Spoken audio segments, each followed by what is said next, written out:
Hello everyone. Hi. তো আজি আমাৰ লগত আছে নিতেশ আৰু নিতেশে তাৰ অপচনেল আছিল বটনি তো হি তাৰ প্ৰিপাৰেচন ষ্ট্ৰেটেজি আপোনালোকক ক'ব so Nitesh Thank you Senika. Hello everyone. আজি আমি এই ভিডিঅ'টোত বটনি সাবজেক্টৰ বিষয়ে ডিসকাস কৰিম অলপ মানে সিলেবাসখন ডিসকাস কৰিম আৰু মেইনলি আৰু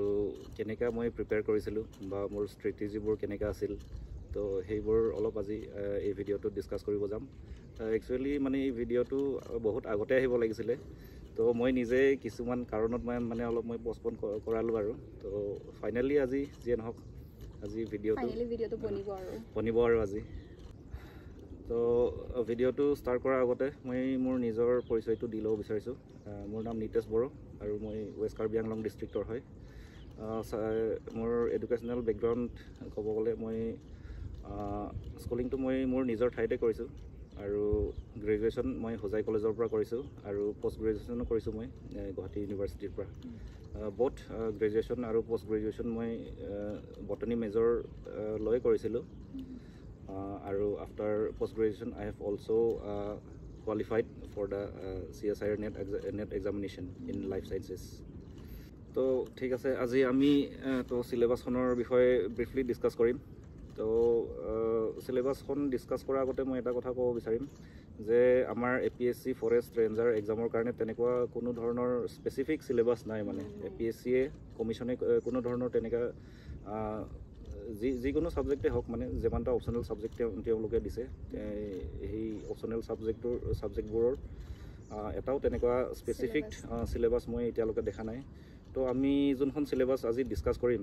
তো সেইখন একচুয়ালি পুৰণি সিলেবাস হয় পুৰণি সিলেবাস মানে একচুয়ালি যেতিয়া মানে কম্বাইন কম্পিটিটিভ এক্সামিনেশ্যনত অপচনেল সাবজেক্ট আছিলে তো তেতিয়াৰ সিলেবাসটো একচুয়ালি মই আজি কিবা কৰিম আৰু যোনখন সিলেবাস আজি মই ডিসকাস কৰিম সেই সিলেবাসখন একচুয়ালি মই কিছুমান ইম্পৰ্টেণ্ট টপিকস নিজে বাছি প্লাই আউটলাইন কৰি প্লাই বনাইছো আৰু এই সিলেবাসখন মানে তুমি ভাবিছা আৰু যে এটো ইম্পৰ্টেন্ট হয় তো একচুয়ালি মানে যোনখন এই মেইন সিলেবাস আছিলে সিসি মেইনছৰ বা প্ৰিলিমছৰে হওক তো সেইখন বহুত ফাষ্ট হয় একচুয়ালি তো মই যেমান পাৰো এই আজি যোনখন সিলেবাস ডিসকাস কৰি মই এখন মানে কিবা বনাইছো আৰু প্ৰিসাইজ আৰু শৰ্ট বনাইছো আৰু যাতে আপোনালোকৰ সহায় হওক তো ঠিক আছে আমি এতিয়া সিলেবাসখন চাওঁ তো প্ৰথম এতিয়া যদি আমি সিলেবাসখন যদি চাওঁ তো ফাৰ্স্ট আমি প্লেন্ট মৰ্ফোলজি যোনটো এটা ফাৰ্স্ট কিবা হয় আৰু যোনটো ফাৰ্স্ট ইম্পৰ্টেন্ট টপিক বুলি কম তো হেতু প্লেন্ট মৰ্ফোলজি হয় আৰু এই পাৰ্টটোৰ পৰা একচুয়ালি বহুত কোৱেশ্চন কিবা কৰে খুদে এক্সামত তো আপুনি এই পাৰ্টটোত চাব লাগিব আপোনালোকে morphology of root stem and leaf এই তিনটা মেইন বস্তু হয় তো এই মেইন এই তিনটা বস্তুৰ ৰুট ষ্টেম আৰু লিফৰ আপোনালোকে ভালকৈ এই টাইপছবোৰ চাব লাগিব টাইপছ তাৰপিছত পাৰ্টছ যেনেকুৱা পাৰ্টছ অফ লিফৰ বহুত ধৰণৰ পাৰ্টছ থাকে তো সেইবোৰ চাব লাগিব আপোনালোকে তো তাৰ পৰা বেছিভাগ কোৱেশ্চন আহিব এই মৰ্ফোলজি পাৰ্টটো তাৰ উপৰে আপোনালোকৰ থাকিব defensive mechanism in plants defensive mechanism মানে হ'ল কেনেকৈ প্লেন্টছবোৰ নিজকে মানে কিবা কৰে ডিফেন্স কৰে বেলেগ এনিমেলছবোৰৰ পৰা তো তাৰপিছত আহিব আপোনালোকৰ চাব লাগিব ফ্লাৱাৰ চাব লাগিব পাৰ্টছ অফ ফ্লাৱাৰ এইটো বহুত ইম্পৰ্টেণ্ট হয় তাৰপিছত আপোনালোকৰ আহিব ইনফ্লৰেসেন্স টাইপছ অফ ইনফ্লৰেসেন্স সেইবোৰ চাব লাগিব pollination fertilization seed and fruit production dehiscence and dispersal তো মৰ্ফোলজিৰ একচুয়ালি এইখিনি মেইন টপিক এইকেইটাই হয় আৰু যোনকেইটা মই এতিয়া মেনশ্যন কৰিলোঁ তো তাৰ বাহিৰেও আৰু বহুত কিবা কিবি আছে এই মৰ্ফোলজিৰ চাবলগীয়া আপোনালোকে সেইবোৰ ভালকৈ চাই ল'ব আৰু তাৰপিছত আহিব আমাৰ নেক্সট টপিক আহিব এনাটমিত আপোনালোকে চাব লাগিব চেল এণ্ড ইটছ কম্পজিশ্যন তাৰপিছত shoot and root apices and regions of growth তাৰপিছত টিচু চিষ্টেম এইটো বহুত ইম্পৰ্টেণ্ট হয় টিচু চিষ্টেমৰ পৰা বহুত কুৱেশ্যনছ অহা চান্সেছ থাকে বা আহিছিলেও আমাৰ টাইমত বুলি ক'ম আৰু তো টাইপছ অফ টিচুজ তাৰপিছত টিচু কেনেকৈ ফৰ্ম হয় ফাংচনছ সেইবিলাক আপোনালোকে ভালকৈ চাব তাৰপিছত চাব আপোনালোকে stele and their types differences between leaf and leaf gaps comparison of anatomical structure of root stem and leaf মই অলৰেডি মেনশ্যন কৰিছিলোঁ মৰ্ফোলজি পাৰ্টটোত এইটো তো ইম্পৰ্টেণ্ট হয় বুলি এইকেইটা ৰুট ষ্টেম আৰু লিফ এইকেইটা আপোনালোকে মিছ নকৰিবই মানে এনাটমি পাৰ্টটোও চাব প্লাছ আৰু আপোনালোকে মৰ্ফলজিকেলি যোনবোৰ কিবা থাকে ইম্পৰ্টেণ্ট ফিচাৰ্ছ থাকে সেইবোৰ ভালকৈ চাই ল'ব তাৰপিছত আহিব secondary growth and anomalous secondary growth of trees আৰু এটা তাতে ইম্পৰ্টেণ্ট টপিক আছে সেইটো হ'ল ৰুট ষ্টেম ট্ৰেনজিশ্যন মানে এই ভিতৰৰ ভাস্কুলাৰ বাণ্ডলছবোৰ কেনেকুৱা মানে এইটো চেঞ্জ হয় মানে ৰুটছত যোনটো যেনেকুৱা কিবা থাকে এৰেঞ্জমেণ্ট থাকে সেইটো ষ্টেমত সেই ছেম এৰেঞ্জমেণ্টটো পোৱা নাযায় মানে তো এটা পাৰ্ট গছজোপাৰ এটা পাৰ্টত সেই ট্ৰেনজিশ্যন হয় মানে এই মানে ৰুটছৰ যোনটো এয়া ভাস্কুলাৰ বাণ্ডল এইটো ভাস্কুলাৰ বাণ্ডলছবোৰ যেনেকুৱা এৰেঞ্জমেণ্ট থাকে আৰু ষ্টেমত কেনেকুৱা মানে ভাস্কুলাৰ বাণ্ডলছবোৰ এৰেঞ্জ হৈ থাকে তাতে এটা ষ্টেজ থাকে য'ত মানে ট্ৰেনজিশ্যন হয় মানে তো সেই বস্তুটো আপোনালোকে চাই ল'ব ভালকৈ মই মাজতে এটা কথা ক'ব বিচাৰোঁ যোনখন চিলেবাছ এতিয়া মই কিবা কৰি আছোঁ আপোনালোকৰ লগত ডিছকাছ কৰি আছোঁ সেইটো আপোনালোকে পাই যাব মানে মই এই চয়নিকাক মই দি দিম তাই কিবা কৰি দিব এটেচ কৰি দিব ভিডিঅ'টোত এতিয়ালৈকেতো আপোনালোকৰ মনত নাথাকিব পাৰে বা আপোনালোকৰ এতিয়া নোট কৰিব বেছি কিবা নহ'ব পাৰে সুবিধা নহ'ব পাৰে তো মইতো কিবাটো দি দিম ফাইলটো চয়নিকাক দি দিম আপোনালোকে এইটো ধুনীয়াকৈ কিবা কৰি পেলাই নিজে ফ'ল' কৰিব পাৰিব তো নেক্সট আহিব আমাৰ প্লেণ্ট ডাইভাৰ্চিটি তো প্লেণ্ট ডাইভাৰ্চিটিৰ ভিতৰত আপোনাৰ তিনিটা মেইন কিবা থাকিব আৰু তিনিটা মেইন পাৰ্ট থাকিব সেইটো হ'ল আপোনাৰ ক্ৰিপ্ট'গেমছ জিমন'স্পাৰ্মছ আৰু এনজিঅ'স্পাৰ্মছ তো ক্ৰিপ্ট'গেমছৰ ভিতৰত আপোনালোকে ক্ৰিপ্ট'গেমছত আপোনালোকৰ ইনক্লুড হ'ব এলগি ফানজাই ব্ৰাইফাইটছ আৰু টেৰিডোফাইটছ আৰু এলগিৰ যদি মই ইম্পৰ্টেণ্ট কিবা ক'ব যাওঁ তাতে আপোনালোকে এলগিৰ যোনবোৰ ইম্পৰ্টেণ্ট ক্লাছেছ আছে যেনেকৈ ক্ল'ৰফাইচি ৰ'ডোফাইচি বা ফিঅ'ফাইচি এই ক্লাছবোৰ আপোনালোকে ভালকৈ চাই ল'ব বা সিহঁতৰ কোনবোৰ মানে ডিষ্টিংগুইচিং কেৰেক্টাৰ্ছ থাকে তো সেইবোৰ ভালকৈ চাব আৰু কেইটামান মই ইম্পৰ্টেণ্ট স্পেচিছৰ নাম কৈ দিওঁ মানে এলগিৰ ইম্পৰ্টেণ্ট স্পেচিছৰ নাম যোনবোৰ আপোনালোকে ভালকৈ ডিটেইলছ চাব আৰু সেইকেইটা হ'ল ক্লৰেলা ফলভক্স হাইড্ৰডিকিয়ন উডোগনিয়াম এক্টোকাৰ্পাছ বেট্ৰেকোস্পাৰ্মাম নষ্টক আৰু এনাবেনা এইকেইটা ইম্পৰ্টেণ্ট হয় মানে এইকেইটা আপোনালোকে ভালকৈ চাই ল'ব তাৰ কিবাবোৰ শ্বেপ ষ্ট্ৰাকচাৰ বা ইম্পৰ্টেণ্ট যোনবোৰ ফিচাৰ্ছ আছে সেইবিলাক আপোনালোকে ভালকৈ চাই ল'ব তাৰপিছত economic importance and alternation of generation of algae তো ইয়াৰ পৰা বহুত কুৱেশ্যন আহে এক্সামত তো এইবোৰো আপোনালোকে ভালকৈ পঢ়ি চাই ল'ব আৰু এতিয়া নেক্সট গ্ৰুপটো হ'ব ক্ৰিপ্ট'গেমছৰ যোনটো নেক্সট গ্ৰুপ আছে সেইটো হ'ল ফানজাই এনে ফাংগাছৰ লগততো আমি সকলোৱে বহুত কিবাই হয় বাৰু এনেও ফেমিলিয়াৰে হয় ফাংগাছ যেনেকৈ এতিয়া ফাংগাছ যদি আমি কিবা কৰোঁ জাষ্ট মানে আমি যদি ইমেজিন কৰিব যাওঁ সেইটো এটা ডিজিজ কজিং অৰ্গেনিজম হয় মেইনলি সেইটোৱে ভাবে মানে চবে মানুহে বাট সেইটোতো হয় বাৰু বাট ফাংগাছৰ কিছুমান ইকনমিকেল ইম্পৰ্টেঞ্চো আছে বহুত যেনেকৈ মেডিচিনত ব্যৱহাৰ কৰা যায় প্লাছ আৰু কিছুমান এডিবল ফাংগাছ আছে যেনেকৈ মাছৰুমছ সেইবিলাকৰ কথাটো আপোনালোকে শুনিছে তো সেইবিলাক আপোনালোকে চাব ভালকৈ ফাংগাছত আপোনালোকে ভেৰিয়েশ্যনছ চাব in structures and reproductions of important species like Phytophthora Cystopus Saccharomyces Penicillium Ustilago Puccinia and Helminthosporium এইকেইটা বহুত ইম্পৰ্টেণ্ট স্পেচিছ হয় ফাংগাছৰ ভিতৰত তো আপোনালোকে এইকেইটা ভালকৈ এই স্পেচিছকেইটা আপোনালোকে ভালকৈ চাই ল'ব ইয়াৰ পৰা কুৱেশ্যনছ অহা বহুত চান্সেছ থাকে তো আৰু এটা বহুত ইম্পৰ্টেণ্ট টপিক আছে লাইক এইটো কিবা ফাংগাছৰ ভিতৰতে সেইটো হ'ল লাইকেন্সটো তাৰ ষ্ট্ৰাকচাৰ চাব টাইপছ অফ লাইকেন্স তাৰপিছত ৰিপ্ৰডাকশ্যন তো এতিয়া ফাংগাছৰ পিছত নেক্সট গ্ৰুপটো আহিব ব্ৰাইফাইটছ তো ব্ৰাইফাইটছত আপোনালোকে চাব detailed study of vegetative and reproductive parts of Mercansia, Anthoceros and Sphagnum. এনে ব্ৰাইফাইটছৰ বহুতকেইটা স্পেচিছ আছে বাৰু বাট মেইনলি আপুনি এই তিনিটা চাব যোনকেইটা এতিয়া মই মেনশ্যন কৰি দিছোঁ এই মাৰ্কেঞ্চিয়া এন্থোচেৰছ আৰু স্পেগনাম এইকেইটা ইম্পৰ্টেণ্ট হয় মানে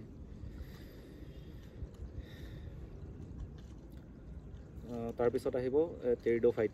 টেৰিডোফাইটছত আপোনালোকে চাব vegetative and reproductive structures of some important species like Lycopodium, Marcellia and Isoetes. So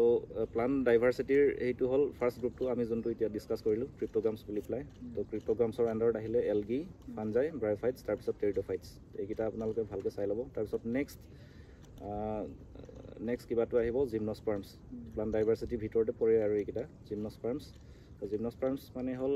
মানে জিমনোস্পাৰ্ম আৰু এন্জিওস্পাৰ্ম এইকিটা ফ্লাৱাৰিং প্লেন্টছৰ ভিতৰত পৰে আৰু জিমনোস্পাৰ্মটো হল আপোনালোকৰ যোনটো নেকেড সিডেড ট্ৰিজ বুলি কয় যে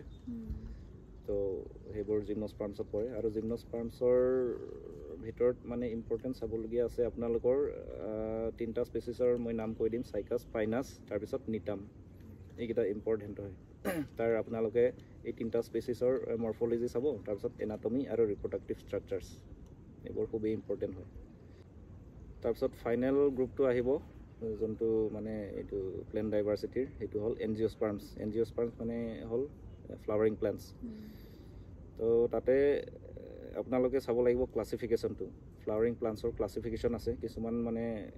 আগৰ পুৰণি সাইন্টিস্টে এই ক্লাসিফাই কৰি গৈছিলে plants বোৰ based upon different এইটো characters আৰু তো হেবোৰ আপোনালোকে চাব তো হেবোৰ ক্লাসিফিকেশন টাইপস কেবাটা ক্যাটাগৰীত পৰে যেনেকা আৰ্টিফিশিয়াল নেচাৰেল আৰু ফাইলোজেনেটিক তো তিনটা টাইপৰ আপোনালোকে ভালকে চাই ল'ব আৰু differences between monocot and dicot এইটো খুবই ইম্পৰ্টেন্ট হয় distinguishing characters বোৰ চাব monocot আৰু dicotor মাজত কি ডিফাৰেন্স আছে এনজিওস্পাৰ্মছৰ আন্ডাৰত আৰু কেটামান ইম্পৰ্টেন্ট প্লেন্ট ফ্যামিলি আছে তো ফ্যামিলি কেটাৰ আপোনালোকে ক্যাৰেক্টাৰ্ছ বোৰ চাব যেনেকা ডায়াগনস্টিক ক্যাৰেক্টাৰ্ছ বোৰ চাব এই পোএসি লিলিয়েসি মুজেসি এৰিকেসি অৰ্কিডেসি আৰু বহুত কেটাও ইম্পৰ্টেন্ট প্লান্ট এইটো এনজিওস্পাৰ্মিক ফ্যামিলিজ আছে হেবোৰ ফ্যামিলিছৰ আপোনালোকে ক্যাৰেক্টাৰ্ছ বোৰ চাব মানে কেনেকুৱা হয় ফ্লাৱাৰিংটো এটা ক্লাছৰ বা ডিস্টিংগুইশিং ক্যাৰেক্টাৰ এটা ফ্যামিলি আন এটা ফ্যামিলিৰ লগত কেনেকা ডিফাৰ কৰে তো হেবোৰ আপোনালোকে ভালকে চাই ল'ব তাৰ পিছত নেক্সট টপিক আহিব প্লেন্ট ফিজিওলজি প্লেন্ট ফিজিওলজিও বহুত এটা ইম্পৰ্টেন্ট টপিকে হয় ইয়াৰ পৰা বহুত কেটা কোৱেশ্চনছ দেখা যায় আৰু আমাৰ টাইমতো আহিছিলে প্লেন্ট ফিজিওলজিৰ পৰা আপোনালোকে প্লেন্ট ফিজিওলজিৰ বেছিভাগ টাৰ্মিনোলজিছবোৰ চাব যেনেকুৱা অসমোসিছ ইম্বাইবেশ্যন তাৰ পিছত এক্সচেঞ্জ অফ শেপ ফটোসিনথেসিস ৰেসপিৰেশ্যন এইবোৰ মানে বহুত ইম্পৰ্টেন্ট হয় এইবোৰ চান্সেছ বহুত থাকে ডেফিনিশ্যনটোৱে খুদি দিয়ে মানে ডাইৰেক্ট কেতিয়াবা তো আপোনালোকে এই ডেফিনিশ্যনছবোৰ মেজন টাৰ্মিনোলজি কৈছো হেকিটা আপোনালোকে ভালকে ক্লিয়াৰ হৈ যাব তাৰ পিছত নেক্সট আহিব আপোনালোকৰ ইকোলজিটো তেনেকৈ টাৰ্মিনোলজিছ বোৰ বহুত ইম্পৰ্টেন্ট হয় যেনেকুৱা ecosystem food chain succession invasion population আৰু কমিউনিটি এই টাৰ্মছবোৰ কিন্তু বহুত কনফিউজিং হয় যেনেকা পপুলেশন আৰু কমিউনিটি এই দুটা টাৰ্মো মানে ডেফিনিশ্যনটো অলপ সেম টাইপে লাগে মানে তো এইবোৰ আপোনালোকে কিবা কৰিব ভালকে চাই ল'ব যাতে আপোনালোকৰ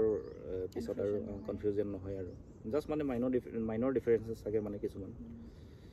এইখিনি পঢ়িলে এনভায়ৰনমেন্ট পাৰ্টটো হেল্প হৈ যাব এনভায়ৰনমেন্ট পাৰ্টটো হেল্প হ'ব একচুয়ালি মানে মই ইকোলজিৰ কাৰণে টোটালি এখন বেলেগ বুকে ফলো কৰিছিলো মই বুকটোৰ কথা মই পিছত কম বাৰু প্ৰথম সিলেবাসটো ডিসকাস কৰি লওঁ আৰু ইকোলজিৰ আন্ডাৰত আপোনালোকে ফাইটোজিওগ্ৰাফিক্যাল ৰিজনছ অফ ইণ্ডিয়া এইটো বহুত ইম্পৰ্টেন্ট হয় এইখিনি ভালকে চাই ল'ব ইণ্ডিয়া আমাৰ ইণ্ডিয়াখন যেনেকা কেটামান ফাইটোজিওগ্ৰাফিক্যাল ৰিজনছত ভাগ কৰি দিয়া আছে যেনেকা আমাৰ ওয়েষ্টাৰ্ণ ঘাটছ তাৰ পিছত হিমালয়ান ৰিজন আমাৰ নৰ্থ ইষ্ট ইণ্ডিয়াও এটা কিবা এইটো তাতে পৰে এটা ইম্পৰ্টেন্ট ফাইটোজিওগ্ৰাফিক্যাল ৰিজন হয় তো এইখিনি আপোনালোকে চাই ল'ব ভালকৈ আৰু ইয়াতে অলৰেডি মেনশন কৰি দিয়া আছে যে detailed idea about the floras of North East India এইটো কিন্তু বহুত ইম্পৰ্টেন্ট হয় যেহেতু APSC থ্ৰুদি কণ্ডাক্ট কৰা হৈছে এক্সামটো তো অবভিয়াসলি অসমৰ ফ্লোৰাৰ বিষয়ে কোৱেশ্চন কৰাটো বহুত এইটো চান্সেছ থাকে মানে আসাম আৰু নৰ্থ ইষ্ট আসাম মানে স্পেশালি আৰু গোটে ইণ্ডিয়াৰ নহলে মানে কোনবোৰ প্লেন স্পেচিছ ডমিনেন্ট হয় আমাৰ নৰ্থ ইষ্ট ইণ্ডিয়াত বা বিশেষকৈ আমাৰ অসমত তো হেবোৰ আপোনালোকে ভালকে জানি ল'ব আৰু আপোনালোকে যেমানখিনি মানে প্লেন্ট স্পেচিছ চাই সিহঁতৰ সাইন্টিফিক নেমটো আপোনালোকে এইটো কিবা কৰিব আৰু ভালকে মনত ৰাখি ল'ব কাৰণ সেইটো বহুত ইম্পৰ্টেন্ট হয় প্লেন্টছ এইটো সাইন্টিফিক নেম সোধে মানে প্ৰায় সোধে সেইটো সাইন্টিফিক নেমটো এটলিষ্ট দুটা বা তিনটা সাইন্টিফিক নেমটো সুধিবই আৰু এমান আপোনালোকৰ বেছি কিবা কমন প্লেন্সৰ নামে সুধিব যোনবোৰ বেছি টানো নাহে কমনে হয় কিন্তু মানে মনত ৰাখিব লাগিব সেইটোৱে কমন প্লেন্সৰ সাইন্টিফিক নেমে সুধিব যেনেকৈ আপোনালোকে সদায় দেখি থাকে যেনেকৈ আম গছ কঁঠাল গছ নেমু তো সেইবিলাকৰ নামে সোধে ইমান টান কিবা নুসুধে আৰু নেক্সট চাব লাগিব আপোনালোকে সাইটোজেনেটিক্সৰ পৰা ইমান এটা বেছি কুৱেশ্যন নুসুধে বাৰু মই একচুৱেলি যেতিয়া মই প্ৰিপেয়াৰ কৰিছিলোঁ মই এই পাৰ্টটো একচুৱেলি স্কিপে কৰিছিলোঁ মানে মই এই পাৰ্টটো মানে ইমান কিবা নাপাওঁ মানে পঢ়ি ভাল নাপাওঁ চ' মই এই পাৰ্টটো স্কিপে কৰিছিলোঁ আৰু ইমান বেছি কুৱেশ্যনো কিবা কৰা নাছিলে মানে সাইটোজেনেটিক্সৰ পাৰ্ট পৰা যি নহওক আপোনালোকে সাইটোজেনেটিক্স পাৰ্টটো যদি চাব বিচাৰে তো চেল ডিভিজন চাব চেল ইনক্লুজনছ আৰু নিউক্লিয়াছৰ ষ্ট্ৰাকচাৰ এণ্ড ফাংচন চাব নিউক্লিয়াছৰ তাৰপিছত ক্ৰম'জমছ আৰু তাৰ ভিতৰতে সাইটোজেনেটিক্সৰ ভিতৰতে পৰিব আপোনালোকৰ প্লেণ্ট ব্ৰিডিং পাৰ্টটো চাই ল'ব যেনেকুৱা পলিপ্লইডি আছে তাতে Mendelism linkage and crossing over mutation সেইবোৰ চাই ল'ব আৰু নেক্সট আমাৰ টপিকটো আছে ইভলিউশ্যনৰ পৰাও ইমান মই তেনেকুৱা কিবা পোৱা নাই কুৱেশ্যনছ বেছি পোৱা নাছিলোঁ মই আহে নহয় এটা দুটা কুৱেশ্যনছ আহে এনেই মই যেতিয়া দিছিলোঁ আমাৰ টাইমত একচুৱেলি কিবা নাছিলে বেছি অহা নাছিলে ইভলিউশ্যনৰ পৰা কুৱেশ্যন ইভলিউশ্যনৰ পাৰ্টটো আপোনালোকে চাব পাৰে থিয়ৰিজ অফ ইভলিউশ্যন কেইবাটাও থিয়ৰিজ আছে ইভলিউশ্যনৰ আৰু লগতে জিঅ'লজিকেল টাইম পিৰিয়ড এইখিনি চালেই হ'ব তাতকৈ আৰু বেছি চাব নালাগে তাৰপিছত ফাইনেলি ইকনমিক বটনি পাৰ্টটো ইম্পৰ্টেণ্ট হয় তাতে আপোনালোকে প্ৰডাক্টছ আৰু uses of some important plant species মানে বেছিভাগ ক্ৰপ স্পেচিছে চাব আৰু যেনেকৈ rice wheat maize soybean pea groundnut তো এইবোৰ চাব আৰু এইকেইটা ইম্পৰ্টেণ্ট হয় মানে ইকনমিক বটনিৰ ভিতৰত তো এইখিনি আছিলে আমাৰ গোটেই চিলেবাছটো আৰু একচুৱেলি যোনখিনি এতিয়া মই ইয়াতে যোনটো চিলেবাছ আপোনালোকৰ লগত ডিছকাছ কৰিছোঁ সেইটো একচুৱেলি মই প্ৰথমতে ক'লোঁ এইখিনি বহুত মানে মই কিবা কৰিছোঁ আৰু শ্বৰ্ট কৰিছোঁ ব্ৰিফলি মই কিবা কৰিছোঁ যোনখন মেইন চিলেবাছ আছিলে সেইখনটো মই অলৰেডি মেনশ্যন কৰিলোঁ এইখন বহুত ডিটেইল হয় আৰু সেইখন চিলেবাছ যদি আপোনালোকে ফ'ল' কৰেতো বহুত টাইম লাগিব আৰু টাইম কনজিউমিং হয় আৰু চাব গ'লে এতিয়া সেইখন চিলেবাছ এভেইলেবল নহয় চাগে কাৰণ এতিয়াতো APSCয়ে অপশ্যনেল উঠাই দিলে টোটেলি তো মোৰ হাতত মানে এই পুৰণি যোনখন চিলেবাছ আছিলে এইখন মই ৰাখিছিলোঁ মই প্ৰিপেৰেশ্যন কৰিবৰ কাৰণে তো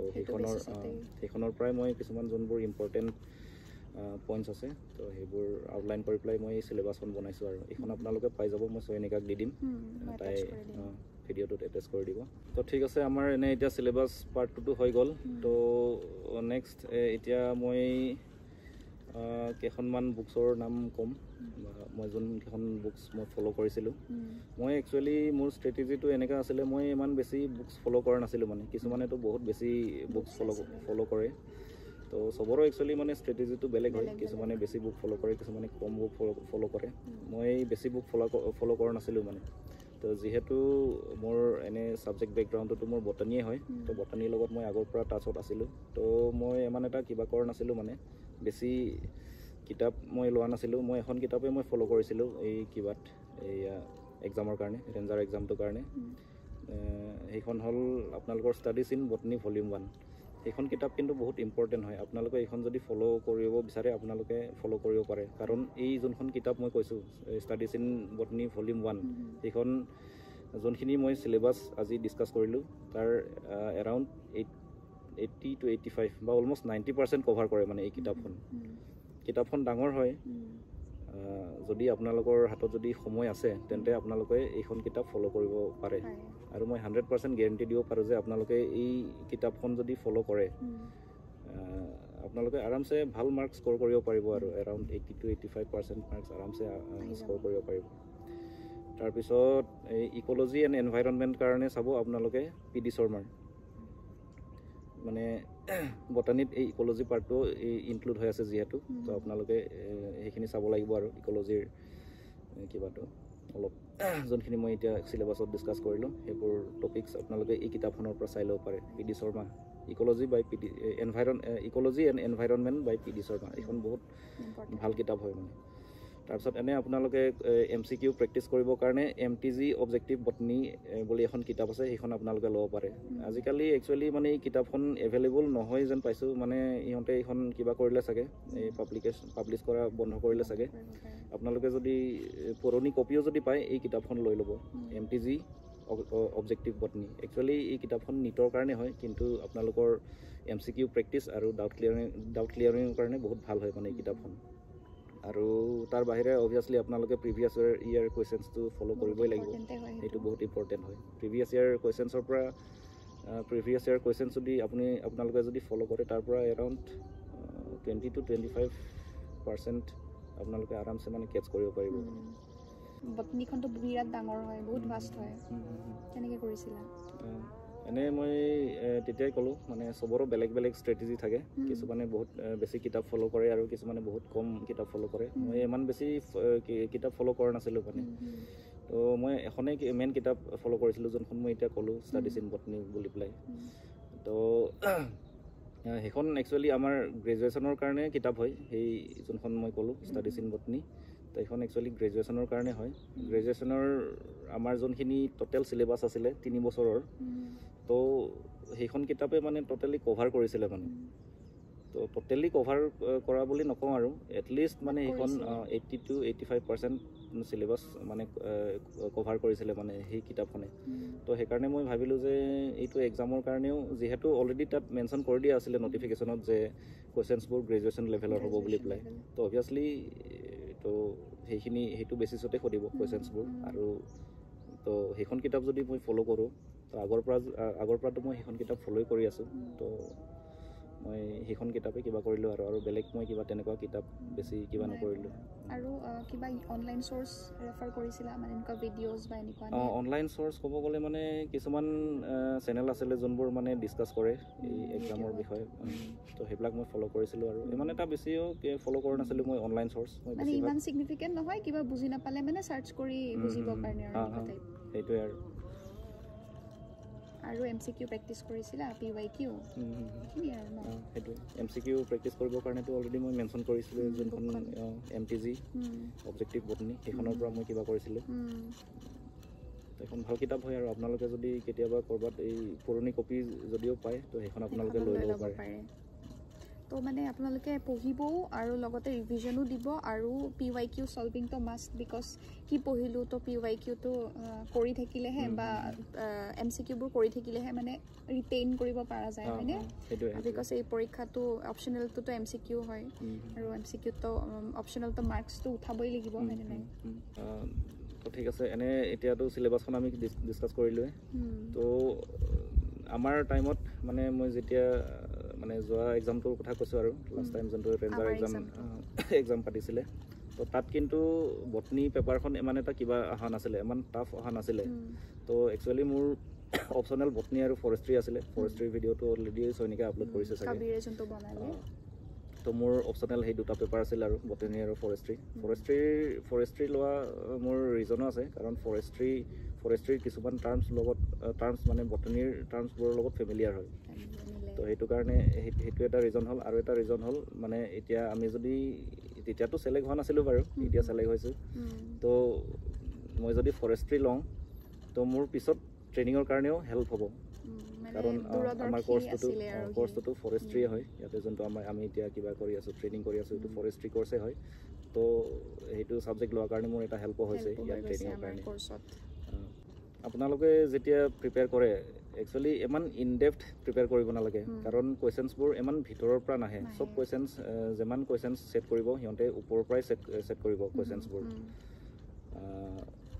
মানে আমাৰ টাইমত তেনেকুৱাই আহিছিলে কুৱেশ্যনছবোৰ। এতিয়া যদি পেটাৰ্ণটো তেওঁলোকে যদি চেঞ্জ কৰে, তো মই গম নাপাওঁ আৰু সেইটোতো টোটেলি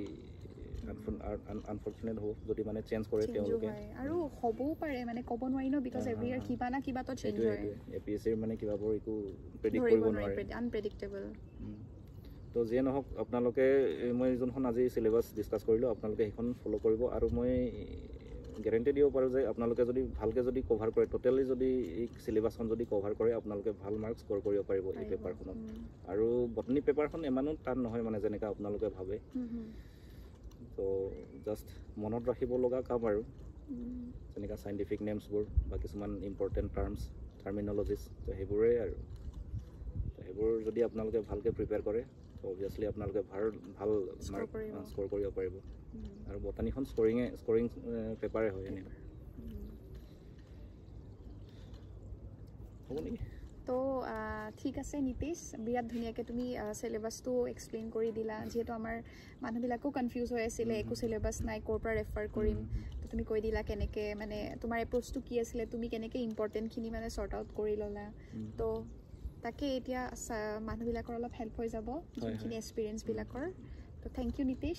তোমাৰ টাইম দিলা তুমি ধুনীয়াকৈ ভিডিঅ'টো বনালা thank you okay bye by